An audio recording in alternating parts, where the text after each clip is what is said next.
Have you ever stood in front of someone you loved and felt like you were knocking on a door that would never open? You give more, love deeper, reach further, and yet they pull away, shut down, disappear emotionally. You're not crazy, you're just in love with someone who's afraid of connection. But what if I told you that the key to reaching an avoidant heart isn't in chasing them, but in awakening something within you? Loving someone with an avoidant heart can feel like walking on a tightrope with no safety net. One moment they're warm, attentive, maybe even affectionate, and the next they're distant, silent, emotionally unavailable. And if you're not grounded in who you are, if you're not rooted in your own emotional center, their behavior can feel like rejection, like you're not enough. But here's the truth: the more you chase someone who's running, the faster they run, not because they don't care, but because your pursuit triggers the very fears they've spent their life trying to protect themselves from. Avoidant people don't fear love, they fear the cost of love. They associate closeness with control, engulfment, or eventual pain. So when you get closer, even with the best intentions, it can feel threatening to them. It's not your love that's the problem, it's their wiring. And here's the paradox that hurts so many people. The more you overextend yourself to prove your worth, the more they pull back. Not because you're doing something wrong, but because in their subconscious mind, losing themselves is a bigger risk than losing you. So what do? You stop trying to win them over by abandoning yourself. That's not love, that's emotional self-destruction. Instead, you stand firm, you hold your space, you don't disappear, but you don't chase either. You become grounded in your own identity. When you have a powerful sense of self, when you're no longer trying to fix or rescue someone to feel loved, you shift the energy completely. You go from being a pursuer to becoming an anchor. Because here's the truth most people don't realize: avoidant people aren't drawn to chaos, they're drawn to safety, but they confuse emotional intensity with danger. So when you approach them from a place of emotional stability, not control, not guilt, not fear, but wholeness, they start to feel something rare. They feel seen, without pressure, loved, without expectation, accepted, without being smothered. This is the power of loving without losing yourself. It says, I love you, but I love me too. I want connection, but not at the cost of my dignity. I'm here, but I won't disappear just to make you feel comfortable. That energy is magnetic. That energy creates trust. That energy reaches the avoidant heart, not by force, not by fear, but by offering something far more powerful than pursuit: emotional safety without self-abandonment. When someone pulls away from you, especially someone you deeply care about, your first instinct is to wonder, what did I do wrong? That voice in your head starts spiraling. Was I too much? Did I come on too strong? Am I not enough? But here's what you need to understand at a deep soul level. An avoidant heart often reacts not to you, but to a wound that was there long before you ever showed up. People don't become avoidant by accident. They're not wired for detachment. They're conditioned for it. Somewhere along the way, maybe in childhood, maybe in their first experience of heartbreak, they learned a brutal lesson. Closeness leads to pain. Vulnerability invites disappointment. Intimacy equals loss. So they built walls, emotional walls, not because they don't want to love, but because they learned love can become a weapon. So when they begin to feel something real, something intimate, something that pulls on their heartstrings, that old wiring kicks in. They don't run from you. They run from the risk. And if you don't understand this, you will make a tragic mistake. You'll personalize their emotional withdrawal. You'll internalize their fear as your failure. You'll start contorting yourself, thinking, if I was just a little more lovable, a little more patient, maybe they'd stay. But that's not the answer. The truth is, they are not reacting to your love. They are reacting to what your love represents: openness, connection, emotional exposure. And that feels terrifying to someone who is trained to believe that closeness leads to hurt.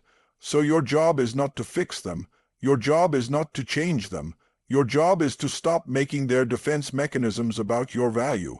You can't heal someone by bleeding for them, but you can shift the entire dynamic by choosing to view their behavior through a lens of compassion, not self-judgment. Think of it this way: You're not dealing with just an adult. You're dealing with a scared inner child, one who never felt safe being fully seen. So when they retreat, when they ghost, when they shut down emotionally, remind yourself, this isn't about me. This is about their story, their fear, their wound. That awareness changes everything, because now, instead of reacting with pain and insecurity, you respond with strength and empathy, and that shift, that's where real connection begins, not from trying to force your way in, but by refusing to let their fear turn into your self-doubt. When someone you love shuts down emotionally, your natural reaction is to push harder.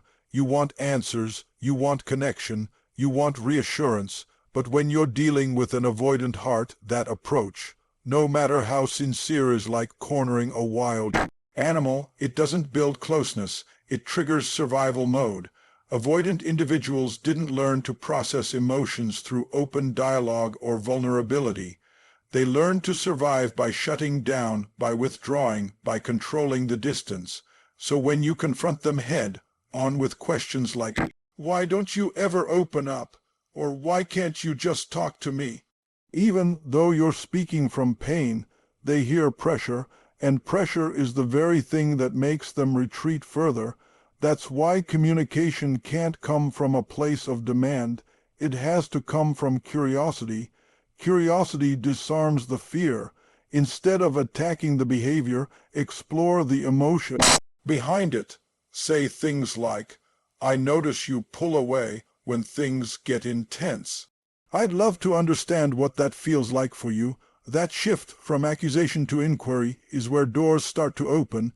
The avoidant heart is not unreachable. It's just heavily guarded, and those guards won't step aside for force. They move only when they sense they're not being attacked. You're not here to interrogate them into loving you differently. You're here to invite them into a space where they want to meet you halfway, and that invitation is built on safety, not shame. The more you make space for their silence without judgment, the more they begin to trust that they can speak without being punished. It might not happen on your timeline. It might come in pieces, slow and inconsistent, but every time they choose to speak instead of shutting down, no matter how small, it's a victory. It's not a test of your patience. It's a sign of their healing. And here's the most important piece. Communication with an avoidant heart means you learn to listen not just to words, but to what's not being said, the long pauses, the eye contact they avoid, the discomfort when feelings come up. Those are emotional signals, not signs they don't care, but signs they're overwhelmed by how much they do. So stop trying to break down the wall with force. You don't need a hammer. You need understanding. Because once they feel safe enough to share, not to survive but to connect, you'll realize something powerful. They always wanted to be heard. They just didn't believe it was safe to speak until now. There's a dangerous misconception when it comes to loving someone with an avoidant heart, that you have to be endlessly patient, endlessly forgiving, endlessly available. But that's not love. That's self-abandonment wearing a mask of loyalty. Reaching an avoidant heart isn't about waiting forever. It's about loving someone in a way that respects them, while never disrespecting yourself. Avoidant individuals often need space to regulate their emotions. When intimacy feels overwhelming, they pull back, not to hurt you, but to protect themselves. And yes, space is important, but so are boundaries. If you keep giving space without ever expressing your needs, you stop being a partner and start being a placeholder. You become someone who adapts, shrinks, and silences your truth just to keep the peace. And here's what no one tells you: they don't respect that. They may not say it out loud, but deep down, even an avoidant person craves someone who stands firm. Someone who can say, "I see your need for space, but here's what I need too." When you hold that kind of boundary, not as a threat, but as a truth, you shift the dynamic completely. You're no longer waiting to be chosen, you're leading with self-respect. This isn't about giving ultimatums. It's about showing up in your full, authentic power, saying, "I'm here, I care." But I won't sacrifice my emotional needs to keep this connection alive. That kind of honesty is rare and powerful because it doesn't push them away. It gives them a choice, a real choice, to meet you halfway or to keep hiding, and if they choose to hide, you don't chase, you don't beg. Don't try to explain your worth, because your worth is not up for negotiation. When you lead with boundaries, you're not closing doors. You're creating clarity. You're saying, yes, I understand your fear, but I won't walk on eggshells to make you feel safe. I will love you, but I will not lose myself doing it. And that clarity, that confidence, is what creates the kind of relationship where real intimacy can grow. Because when an avoidant heart finally does come closer, they need to know they're stepping into something solid, not something desperate, not something hollow, but a relationship where both people are seen, heard, and honored. Not just the one who's scared to stay, but the one who's been brave enough to love through the silence. Reaching an avoidant heart is not about unlocking some secret code or changing who you are to fit in their fears. It's about awakening your own power. The part of you that knows love is not meant to be earned through silence, self-sacrifice, or chasing. It's meant to be shared between two whole people, each standing in their truth. And when you're dealing with someone who's built their life around emotional distance, your greatest strength isn't in how hard you try to pull them closer. It's in how deeply you can stand still, rooted, calm, and unapologetically grounded in your worth. You don't have to become a mirror of their avoidance. You don't have to quiet your needs or lower your standards in hopes they'll finally come around. Instead, you can become something rare, a presence so steady, so authentic, so full of inner peace, that they begin to question the walls they've always relied on, not because you demanded it, but because you modeled something better. You didn't just tell them what safety looked like, you became it, and in doing so, you offered them a choice: stay hidden or step into something real. But never forget this: love is a two-way street. No matter how much you care, no matter how deeply you understand their wounds, it is not your job to carry the relationship alone. Compassion without boundaries is just emotional burnout. You can love someone with empathy and patience, but if that love costs you your voice, your joy, or your sense of self, it's no longer love. It's a slow erosion of your soul.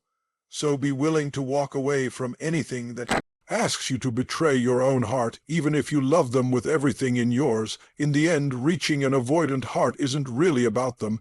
It's about who you become in the process. It's about learning to lead with strength, love with clarity, and stand with dignity. Maybe they'll open up.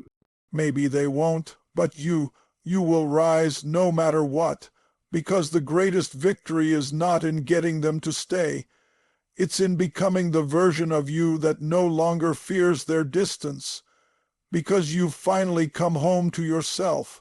Thank you for joining me on this powerful journey into the heart of emotional connection.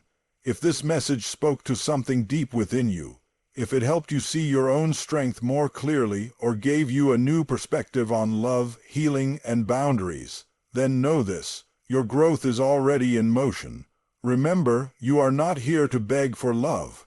You are here to embody it. Keep standing in your truth. Keep choosing wholeness over chasing, and never forget, your presence has power even in silence. If you found value in this message, don't forget to like, share, and subscribe.